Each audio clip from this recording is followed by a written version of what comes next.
I want y'all to turn to the book of Numbers.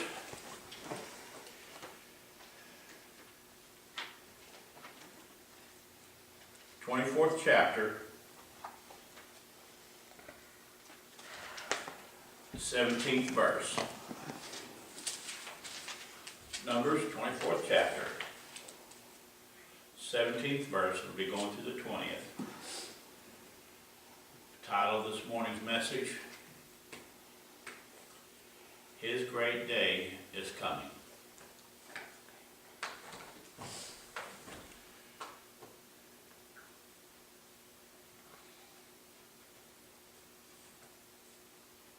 I shall see him, but not now. I shall behold him, but not nigh. There shall come a star out of Jacob, and a scepter shall rise out of Israel, and shall smite the corners of Moab, and destroy all the children of Seth. And Edom shall be a possession. Seir also shall be a possession of his enemies, and Israel shall do valiantly.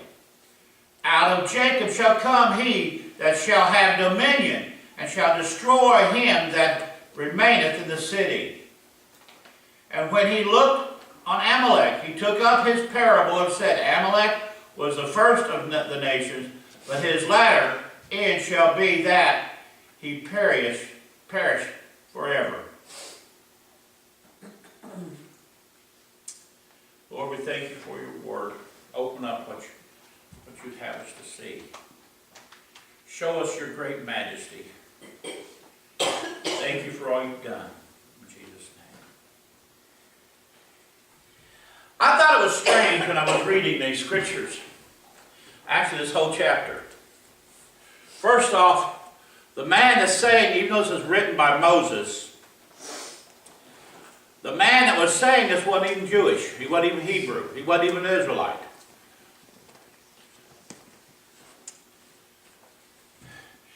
He was Balaam, a prophet, or a seer, whatever they had back then. But the king that brought him forth wanted him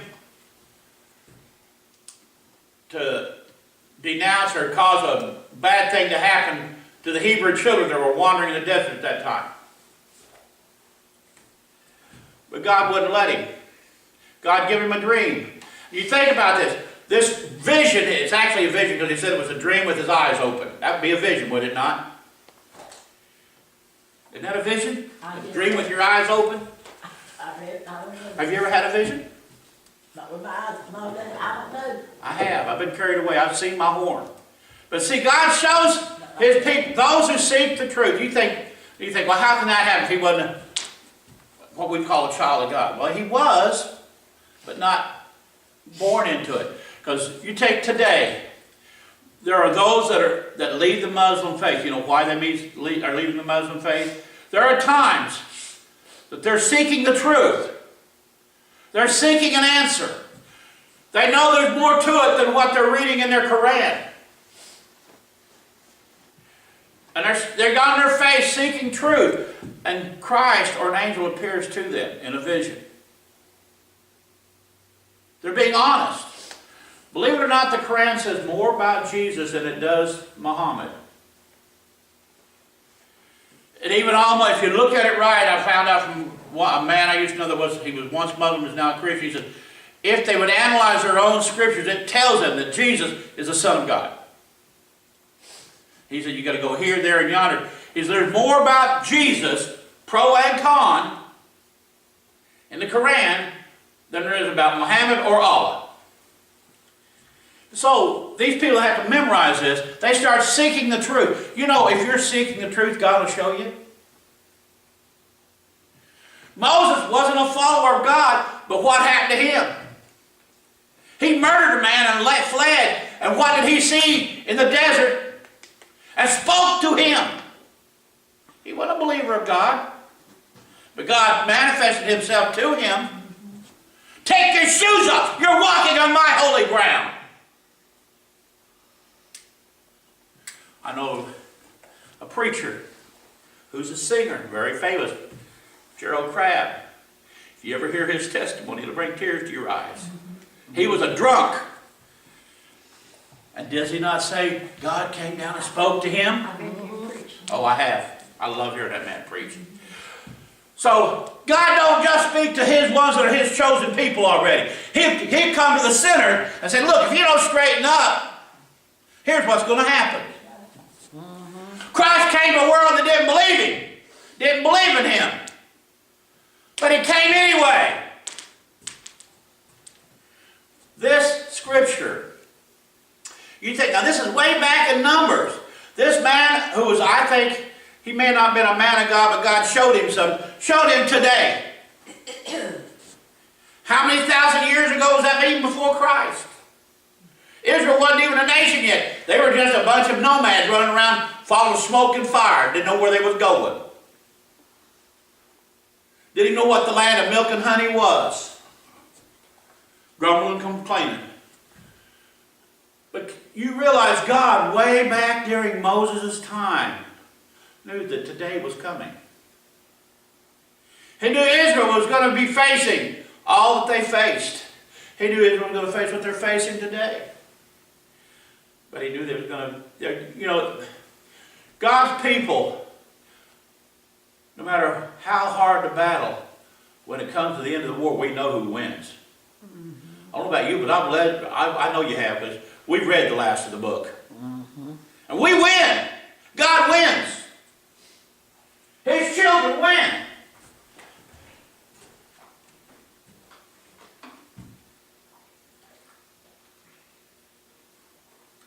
I like a song that says, I was listening to, was it yesterday? It was last night. I never promised you that it was going to be easy. I didn't say it was going to be easy to climb that hill. I never said you wouldn't have to carry a burden. I never said you wouldn't have a fight.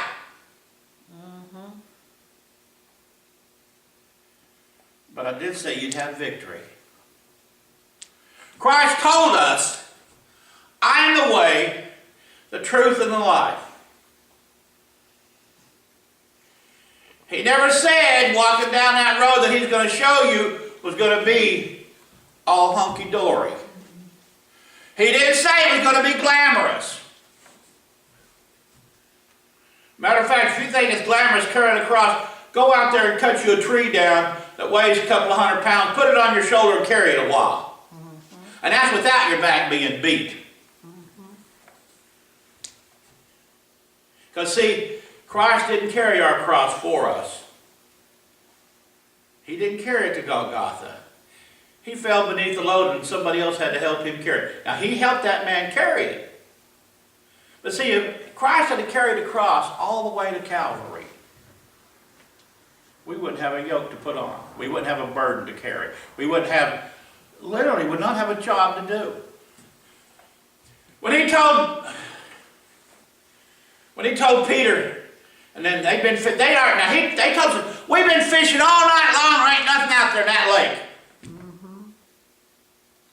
Did he not?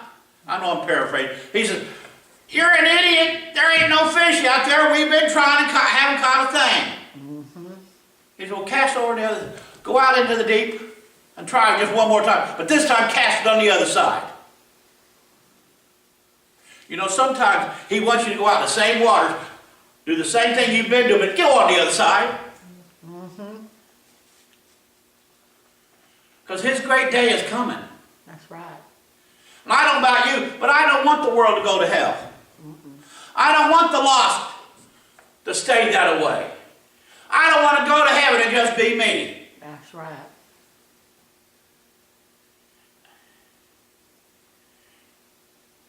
His great day is coming. But it'd be an even greater day if when he came and left, there was nobody left here on this earth but the Antichrist and Satan's minions. I know it's not going to happen, but we could sure make a dent in it.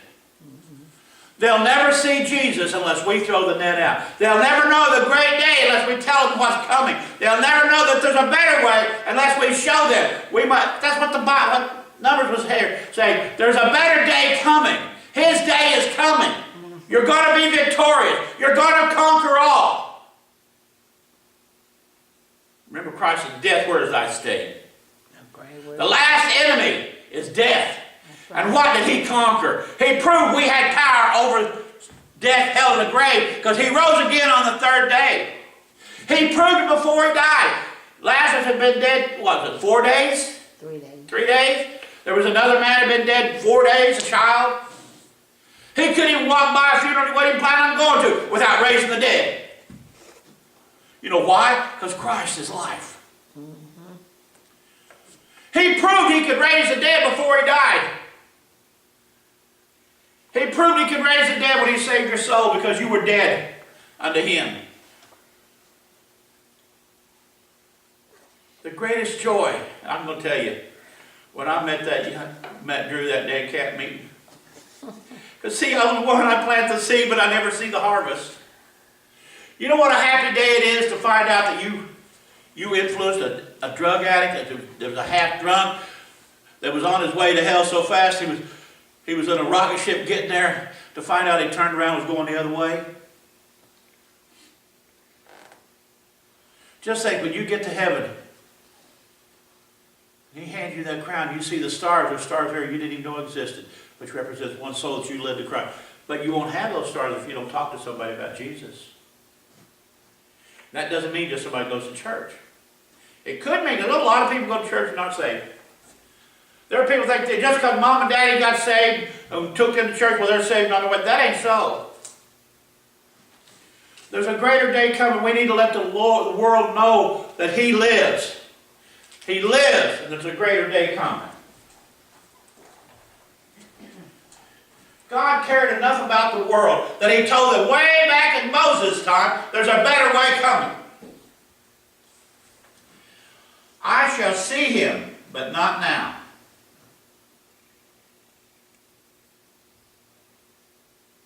Come on. Devil, you're a liar. What that was saying there, I know he's coming, but he ain't here yet.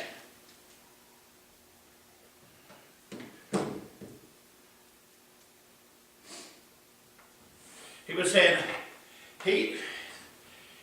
I shall see him.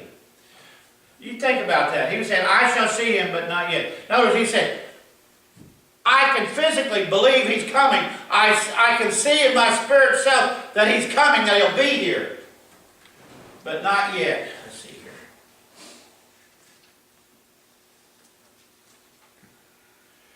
This is a prediction of Christ coming and being born. In other words, he was seeing that the day was coming that the Son of God, the second man Adam, was going to be born in the future. He knew the answer was on the way. Have you ever had God tell you the answer's on the way? You ever prayed, Lord, I need an answer, and he says, the answer's on the way? See, he was seeing the answers for all creation. What is the world's answer today? He was born 2,000 years ago. We, by faith, see what happened 2,000 years. This man was seeing what was going to happen 3,000 or 4,000 years in the future, that the Son of God was going to be born. He was seeing, I think he probably even seen that the Son of God was going to be hung on a cross. I think he even seen that he rose again on the third day to conquer death, hell, and grave. I think he's seen that he was going to be the Prince of Peace in the future of our future. The King of Kings and the Lord of Lords. He's seen, but not now. He's seen him by faith in the future. Do you not ever see something by faith in the future? When you went down to the altar and accepted Christ as your Savior, you were accepting something by faith that was going to happen in the future. You didn't go to heaven right then that day, but when you accepted him, you knew you was going where?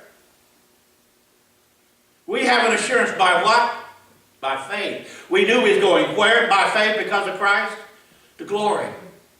One day we're going to be resting in his arms. One day we're going to be worshiping him in person, in spirit and in truth, and in reality. We'll get to look on his face. Not by faith, but we're going to see him.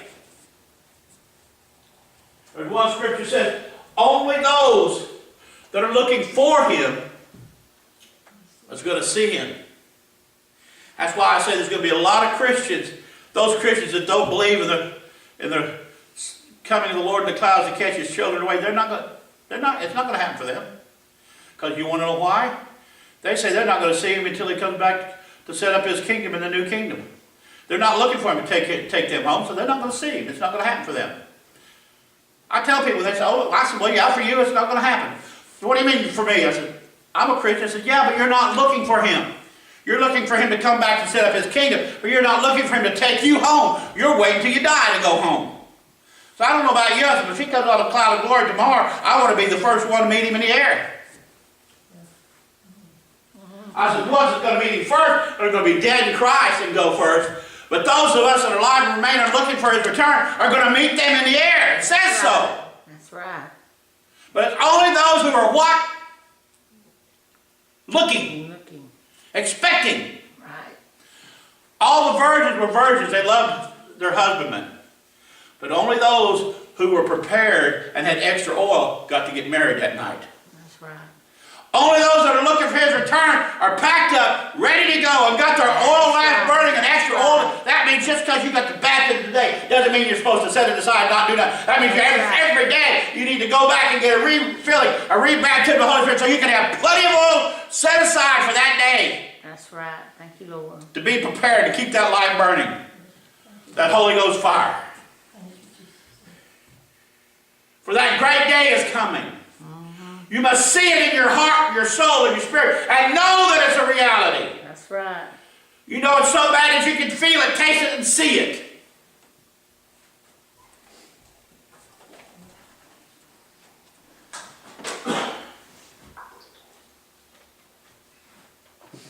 And I shall behold him, but not nigh.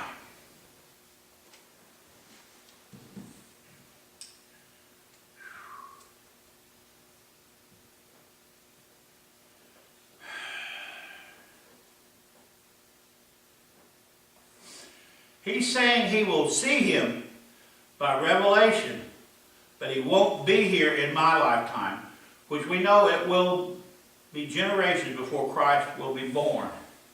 He was telling them again, re-emphasizing them again. He's coming. He's coming. That relates to me. When I'm going to tell people, he's coming. He's going to take us away. Oh, I've been hearing that story for years. Great-grandpa and great-grandma said that same thing. Yeah, it's going to happen. What did Noah keep telling them for several years while he was building the ark? The rain is coming. The flood is coming. It's coming. It's coming. Yeah, Noah, you're nuts. Have you ever? I've had people tell me I'm crazy for believing what I believe. But does that change the truth of what's coming? Did it change the truth when he was saying the Messiah was coming? Not Moses. They thought Moses was the Messiah. Moses was the deliverer out of Egypt, but he wasn't the Messiah. He was a Messiah, but not the Messiah. He was a man of God, but he wasn't the Son of God. He was a deliverer. But see, this man was seen who put the power behind the delivery. A delivery system of a rocket is only as good as the power behind that rocket. A bomb is only as good as the power it gives off when it hits the ground. Let's go back in World War II. When they dropped the bomb on Hiroshima, if it hadn't went boom, would it done any good? It wouldn't have ended the war, would it? If God's power isn't powerful, does it do you any good? If you call yourself a Christian and you say you're filled with the Holy Spirit and you believe in the power of God, if you don't manifest that power out there and just manifest it in here, does it do the world any good? That's right. What good is your salvation if you don't show it? That's right. What good is the power of God if you don't let them know it's real? That's right. Let the bomb go off and let other people besides the other church folk know it's real. That's right. That's what it's about, being a contagious Christian. Let them know what you see. Let them know what you have. Let them know what he is. If this man had not given his revelation of what he was seeing back then, they would have known that Jesus was coming. They would have known that there was a better man coming. They would have known that there was a Redeemer coming. They would have known why they were wandering around in the wilderness. And that king had hired him to say what he was supposed to say, would have known that he better leave the children of Israel alone.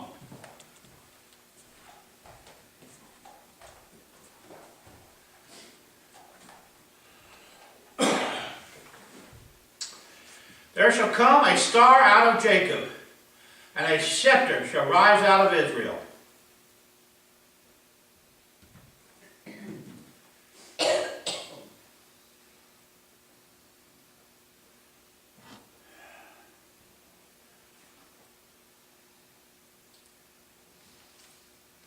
We see here that Balaam has seen a description of the coming king and Messiah. There's two thoughts on this little scripture here, on this part, and I think both are true. I saw that one man interpreted this that he was seeing King David, who united the north and the south kingdom, united the 12 tribes, which he did. But Saul was the first king that they saw. He had the scepter. But David, and Saul was God's anointed, but David was the one that completed the mission that God had in store for Israel by uniting them under one kingdom, one throne. But that isn't the king he's talking about. Because even during David's time, Israel did not have their promised land. All of it. All they had was a small portion. Right now, Israel does not have what God promised Abraham. They don't rule from the northern mountains of Lebanon to the Gulf. They don't rule from the Mediterranean to the Tigris-Euphrates River or all the way to the Nile. They don't have the land that God promised them, but they're going to have in that great day. They don't rule the land completely right now. They're still fighting. You realize Israel has always fought for the land they have? Israel has never known peace. There's blood in the land, on the land. They even had to fight the whole 40 years they would wander around the desert. Nobody wanted them. You realize the world don't want us Christians? That's right. The world doesn't want the followers of Christ. The world doesn't want the followers of the book. The world, there's even some Christians don't want the Christians.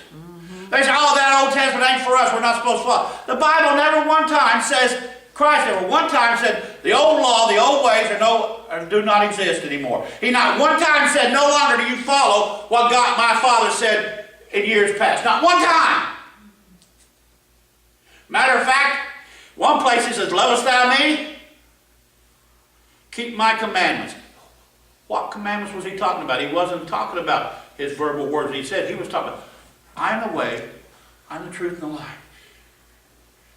I am the Word. The Word was with God, the Word was God. So what was written in the Old Testament was Christ's words, was His commandments. So that meant all the commandments He made. Lovest thou me? Follow what I've already told you. It's like when I was raising my boys up. When I told them no today, they knew 2 years from now it was still no. They knew 20 years from now, right now, when they call me about something they've done, and they know I told them years ago not to do that, they said, Pops, I did, so I know what you're going to tell me. I'm sorry. Here they got kids of their own race. But they still know. Dad said no back then, and it's still no today. Well, guess what? God said no back then, and it's still no today. God said that was sin yesterday, it's still sin today. God said this was a blessing yesterday, it's still a blessing today. God said, follow thou me yesterday, follow thou me today. That's right. There's a great day coming. And just like in that great day, we won't have to worry about temptation. Nope. We won't have to worry about sickness. We won't have to worry about war. There's going to be 1,000 years, and Israel's going to know peace. There's going to be 1,000 years, at least Israel's going to own their land for a change. There's going to be 1,000 years, the whole world's going to flow with milk and honey. Praise God. Praise God.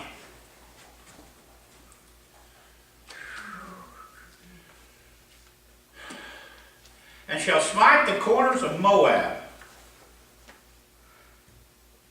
What's going on with this thing? But anyway, devil here, I got another that's working.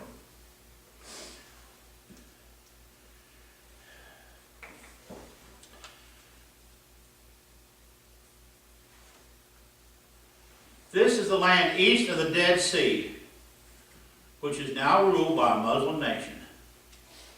But in the day of the Lord will be conquered and governed to and by the children of Israel.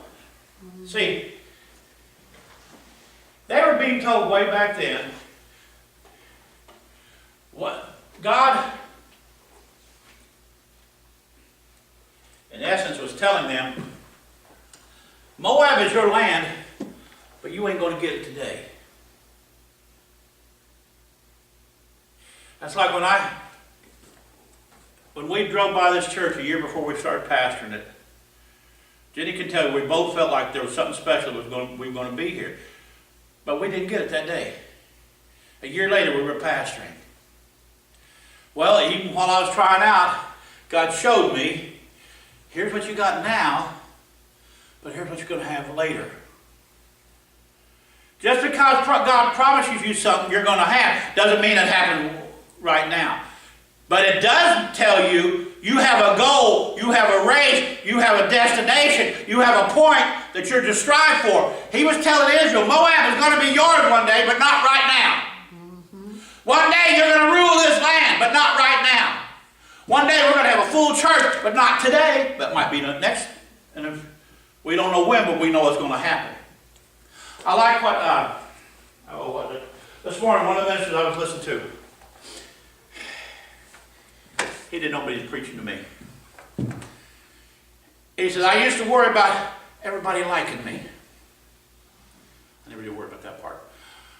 He said, but God told me, he says, I will bring to you those people that you're to have. In other words, what he was saying, the land, like he was telling Israel, like God was telling Israel, Moab is going to be yours. He was telling him, I will draw to you that you're supposed to have. It may not happen today, it may not happen tomorrow, but they will come to you. You will get that land. Well, to me, land, I'm talking about people. God showed me what he's going to give this church.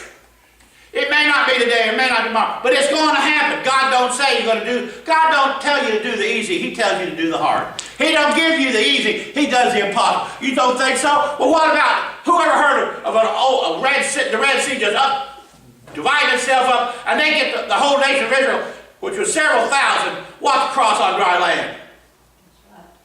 Who would have thought of people that didn't know how to fight war anymore, fought wars in the desert and won? That's right. But what about Gideon? He destroyed thousands with just a couple of hundred.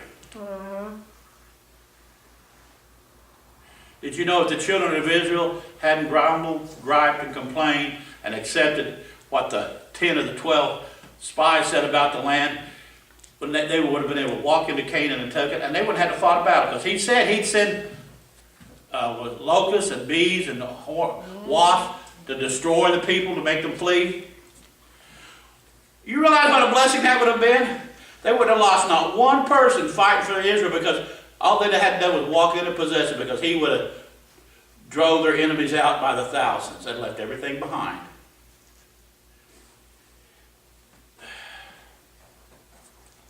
But see, he was telling them in this, Moab's going to be yours eventually. And destroy the children, all the children of Seth.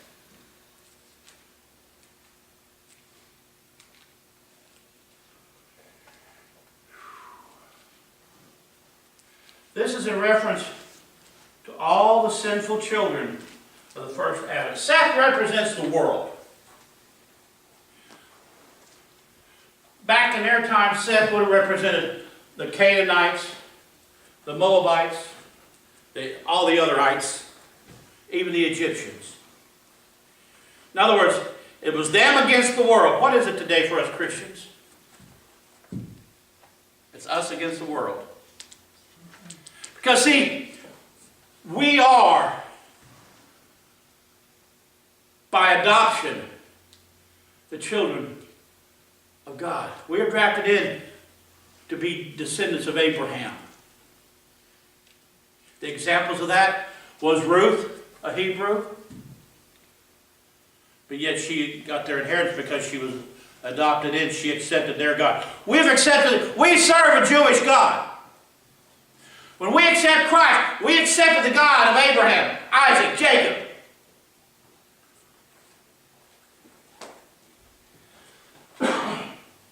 It's time that we realize his day's coming.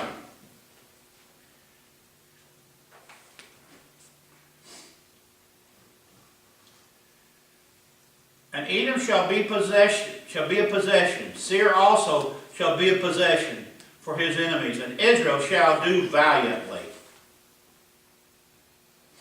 We see here how far and wide the kingdom age that the land of Israel will occupy most of the Middle East.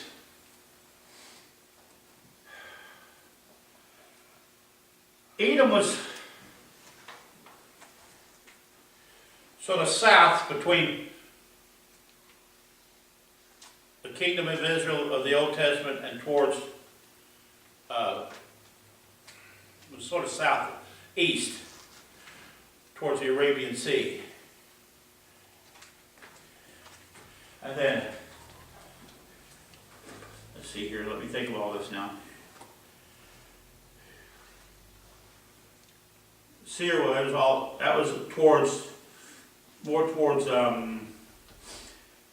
Jericho, not Jericho, but east of the Jordan River. But he was telling them how far and wide they were going to rule. He was telling them they were going to do it valiantly. Right now, you take, when Israel on its 7 days war, when it fought, can you imagine fighting a war on 3 sides? And at that time, they were fighting some of the strongest armies in the Middle East. They were fighting the most modern armies and air forces in the Middle East. And they were equipped with second-hand wore-out. Well, some of their tanks were World War II issue. Some of their planes were not World War II, but they were just beyond. They were the first or second generation of jet fighters. And yet they beat the best. Because Russia had armed Syria, Jordan, Egypt with all the best equipment, all the best tanks, all the best jets, all the best rockets, all the best training their military had. And yet Israel in 7 days decimated their enemy. Well, just think, the day is coming, their enemies are going to be decimated. As soon as we in Christ appear in the clouds, the battle of Armageddon, He's going to say the word and it's going to be nothing but wiped out. What they've done in 7 days, Christ is going to do in a word. But still, you realize they know the power of God Jehovah today. They have seen it manifest. And they'll tell you they have only stayed in Israel because only one reason. El Shaddai has provided. We know we are fighting the good fight. We can keep the faith because we have Christ and God the Father on our side. El Shaddai is there for us. We can't fail as long as we trust in Jesus. As long as we trust in Christ. As long as we lean on His arms. We can't fail because He is victory.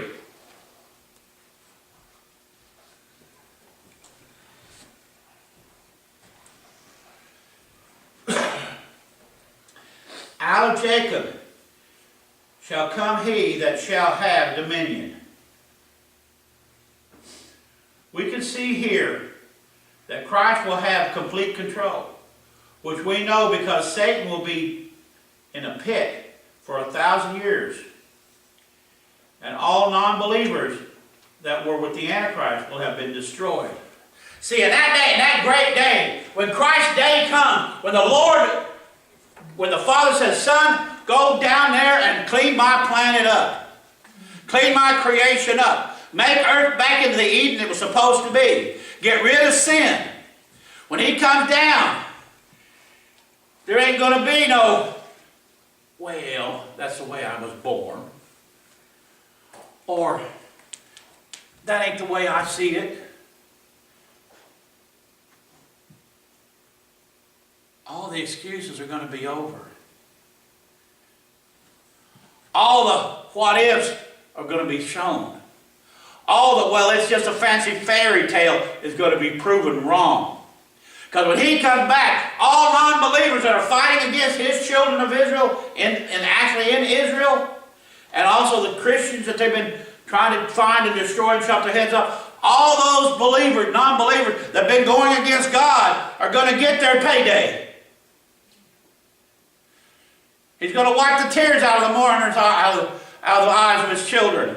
He's going to be conquering king. He's not going to come back, be put on a cross. He's not going to come back to have his back ripped off. He's not going to come back to ride in on burro. He's going to be riding in on a great white horse, a war steed. He's going to win the battle, not only the battle, he's going to win the war. And the enemy is going to be bound and for 1,000 years put in a pit. And those that were his army will be just killed and destroyed and sent to hell until the great judgment day. I don't know about you, but I'm glad I'm on the winning side. I'm glad I'll be part of those behind him in that great army in the sky, riding in on that cloud. We're going to be part of that delivers Israel from the Antichrist. We're going to be part of that delivers the world from the Antichrist and Satan. We're going to be part of that. And that great day, we're going to be part of it. It'll be his day, but it'll be our day of rejoicing. It'll be his day, but it'll be our day of say, payday has come. It'll be his day, but it'll be our day to rule and reign with him.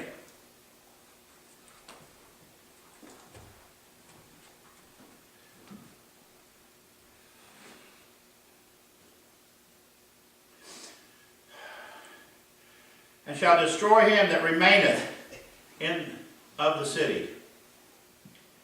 We see here that the prophecy is saying that Christ will have total victory against the armies of the Antichrist.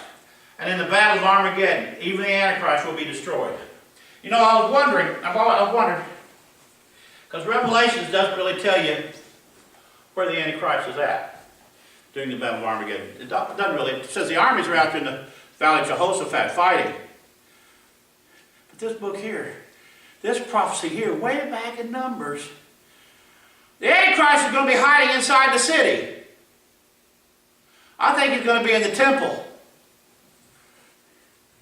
Boy, that takes some nerve being God's temple when he comes back, his son comes back in the clouds. You think Christ turned over the money changer's table back in his day? What do you think he's going to do with that image of the Antichrist and them being in God's temple that day, and that great day? So when he destroys the army, I think the very last thing he does is just to show the Antichrist and Satan, he knows what's going on, is when Christ rides in on that victory horse. I think he's going to ride right into the temple, dismount, and he may snatch Satan right there where the whole world can see him and throw him into the pit. I don't know, it doesn't say that. But he's also going to destroy the Antichrist right there. Because he said he's in the city.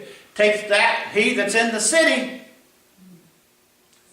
See, he's not just going to clean up the outside. When Christ comes into your house, into this house here, he don't just clean up the inside.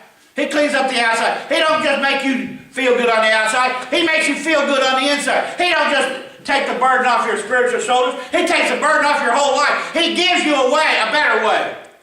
He lets you know you're no longer piloting this ship in that storm by yourself. I'm here with you on that rudder. When that storm gets so hard you can't steer it, I'm going to grab hold of the pilot wheel and help you turn it.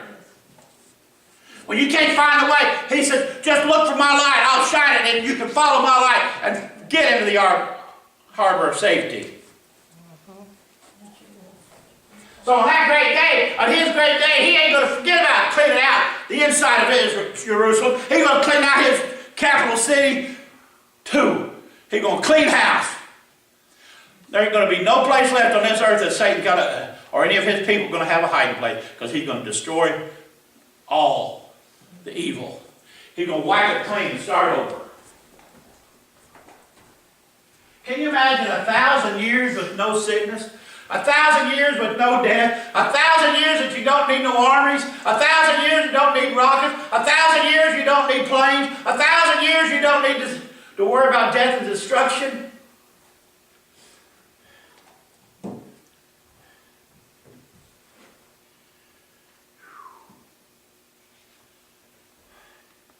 And when he looked on Amalek, descendant of Esau. His people were a nomadic tribe of fierce warriors. Right now, all those different nations of Amalek, the Muslims, they're fierce warriors. At one time, they were nomadic tribes. Way back in World War II, most of those people in the area, they didn't own any land. They just lived in tents, traveled from here, there, and yonder.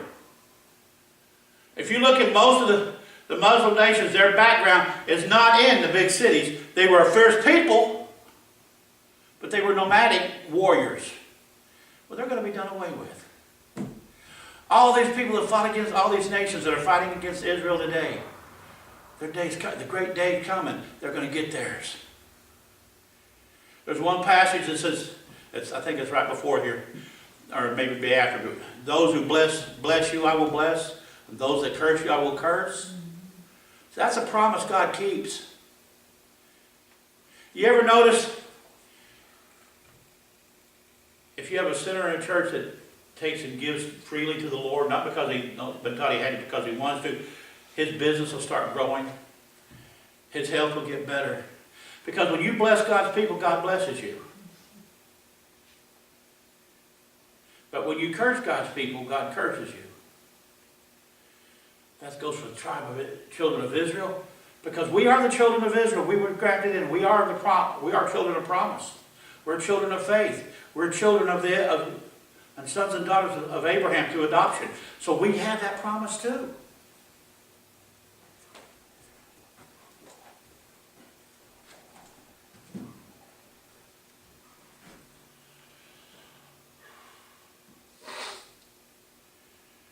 He took up his parable and said, Amalek was the first of the nations. It was Amalek that first attacked Israel after their escape from Egypt. And you'll find that in Exodus 17, verse 8 through 16. The Amalekites were the first ones to fight Israel after they crossed the Red Sea. They were the first ones to challenge God's people. They were the first ones to tell God, you don't know what you're doing. They were the first ones to say, you ain't going no farther. They put a mark in the sand, a line in the sand. They were the first ones to go against God's plan. You know, when you go against God's plan, you get destroyed. When you fight against what God has, you ever notice when God wants you to do something you don't want to do it, you pay for it somewhere down the line? Well, Amalek, his people, are going to pay for what they did way back then. It may have taken several thousand years, but they're going to pay, and they're going to be non-existent anymore.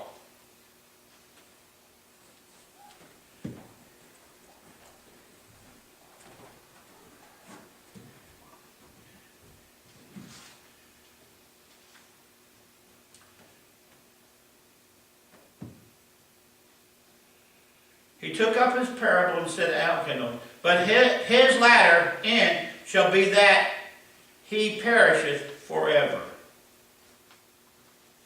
Here Amalek is a type of the flesh, which shows that the way of the flesh will be completely wiped out. It will take place at the coming resurrection of life. Here we're seeing that in this prophecy, he was telling the world and the children of Israel, in that great day, in the Lord's day, all the sickness, disease, strife that you're fighting is going to come to the end. The sinful nature of man is going to be destroyed. Those that have chose Satan and not God the Father are going to be wiped out. Those who do not want to go the way of the light, but rather chose darkness, are going to get darkness. Those that chose to go with the Antichrist, those that chose to live for evil are going to get evil. You don't think it's evil to land in hell? Just think. I've heard people say, oh, hell ain't really fire and brimstone. Well, every description I've got of it, scripturally, and people that say that God let them get a short visit, the fire was so fervent that the flesh literally didn't burn off, melted off their bones, and then came back and did it again. Can you imagine being in a heat that was so hot you didn't burn, you melted? Like a candle. But it just didn't end there. It started all over again. And that happened through eternity. Never ending. And what makes it all the worse, it's not just the pain you're going to be experiencing. You're going to be hearing all of creation that chose not to be with God. They're going to be screaming at the top of their lungs. Not just creation, not just humans, but you're going to have the angels in there screaming, going through the same thing. Hell was not created for us. But we go in it. Those that choose to go there are going there. Those that do not want to go with God are going there. They want that treasure. They want that reward. If they didn't, they'd do something about it. We were given a choice. Adam and Eve were given a choice, were they not? We were given a choice. It hung on a tree. Christ hung on that tree to give us a choice. He died and rose on the third day to give us a choice. They could have partook of the tree of life, but they took of the tree of knowledge. We can partake of the tree of life, or we can partake of the tree of knowledge. It's a simple choice. Creation has had a choice for several thousand years, but those that have chosen the tree of knowledge are going to reap that harvest. But those that choose life and Him everlasting are going to reap the harvest. We all have a reward in our life. It just depends on which reward that is.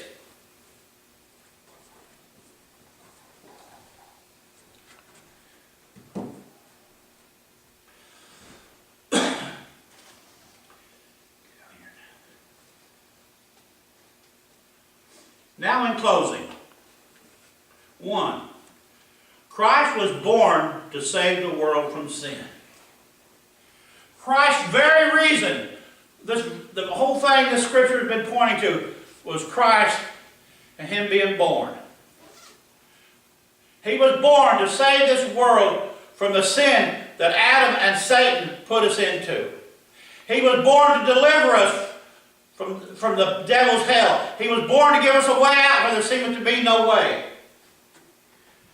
God never intended for His people to be damned to hell.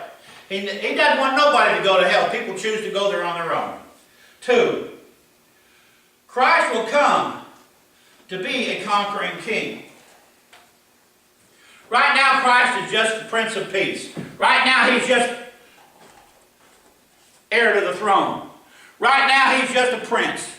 But when He comes back in all His glory, with all of His crowns, He's coming back as a conquering king, not as a crying baby.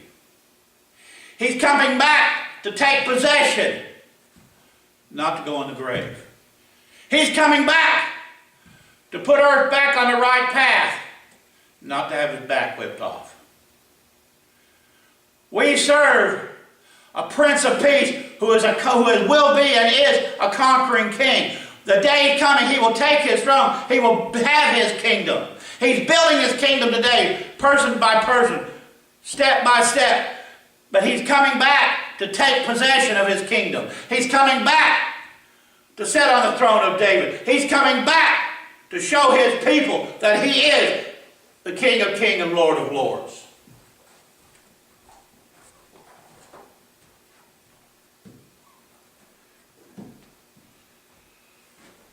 He will destroy, 3, He will destroy sin and bring in a new way for this world to be governed. Can you imagine when He comes back?